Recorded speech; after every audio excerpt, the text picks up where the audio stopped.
Welcome. Following on from the previous presentation, one of the focal areas of human resource development is career development and management. In order to progress up the corporate ladder, there is a strong focus on the part of the employee to grow in his or her career. Organizations also realize that in order for the employees to meet organizational objectives, they have to be suitably equipped to deal with new development and challenges. So it is from this platform that I will take you through the discussion on career development and management.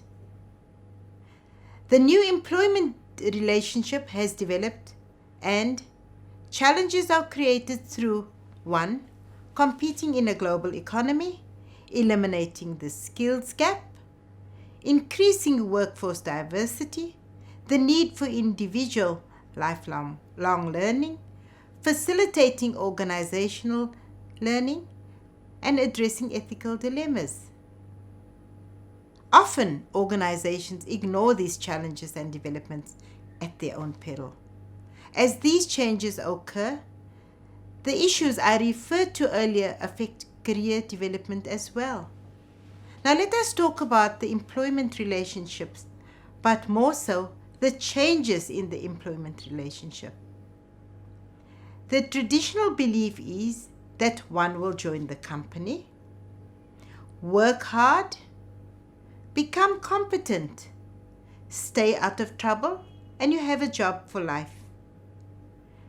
This is often referred to and called the entitlement mentality towards jobs, benefits, and the like.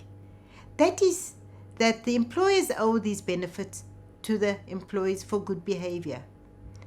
As the challenges started surfacing, there was a move by management towards embracing a paternalistic approach towards employees. Here, the employer offered job security and stability in exchange for worker loyalty. In this context, career development was seen as the organization's concern. The goal was to ensure that management will comprise those individuals who will be prepared for these tasks and fit the organization's culture. At this stage, there was no room for out-of-the-box thinking. Organizations soon realized that there was a shift in the way business was moving. It was no longer business as usual, and if they were to remain competitive, there had to be a paradigm shift of the manner in which business was going to be sustainable.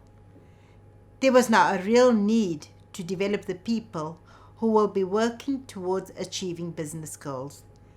They had to be given the tools to enable them to think strategically.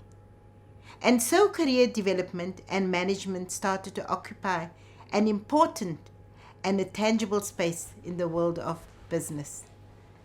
Okay. Career management deals with career development practices. These practices created an internal labor market to fill the organization's needs. It dealt with career progress, which was defined primarily in terms of promotion and pay increases within one organization. Individuals also viewed career management in the confines of this view. Aspirations for promotions dealt with individuals who engage in career planning to the extent that they had vertical aspirations and they were selected for or even volunteered to participate in an organization's development activities. The main career goal was to move up through the ranks of management. But this long-term relationship can only happen in a stable, predictable environment and one which is hierarchically structured. The present business environment is largely volatile. It gives way to rapid change and uncertainty. Peter Vale uses the metaphor permanent white water to characterize the unstable environment. Organizations have responded to the turbulence with downsizing, shrinking hierarchies, reorganization, cost cutting, outsourcing, mergers and acquisitions, technological innovations, and more. Performance-oriented HRM programs deal with interventions which address short-term financial concerns for employees, but it has eroded the traditional employment relationship. In a study in Canada and Silicon Valley, it was found that efforts to minimize layoffs were viewed as most likely to promote high levels of skill and effort among employees. In contrast, many people are presently facing the need to make frustration-instigated career decisions. That is, whether because of personal or organizational issues, some sense of frustration triggers the career decision-making process for many people today. Out of frustration, as well as being impatient, employees move to new organizations when there is even the slightest indication that the new organization will grow them. There are no traditional employment relationships in the following sectors: in agriculture, in construction, and entertainment. They have short and medium-term relationships.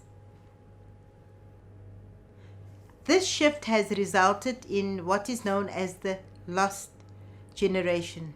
And this results in bewildered employees because employees are increasingly expected to assume responsibility for developing and maintaining their own skills. They have to add demonstrable value to an organization. In addition, they have to understand the nature of their employees' business. Employers should provide opportunities for skills development, training, and education. They should also allow employee involvement in decision making, provide assistance with career management like coaching and mentoring. Performance-based compensation. The boundaryless career has become popular. So does career management make sense? There are still organizations that have long-term relationships with their employees. So career development and management is important in this context. The work that organizations carry out in order to achieve their goals change over time. So even if consultants, contingent workers, outsourced functions are used, they still need to maintain a core of the permanent workforce. The availability of career-enhancing assignments and career management activities can be used both as a recruitment tool to attract employees and contingent workers to work for the organization, and also as a motivational tool to gain their full effort, commitment, and creativity. The view of the authors De Simone and Werner is that what should change and what is changing is that organizational career development should be designed to fit the responsibilities and needs of both the individual and the organization, thereby providing the opportunities for them to prosper in a dynamic environment. This creates a balance and instills trust, faith, and confidence in employees. This is necessary to ensure the organization's sustainability. Thank you.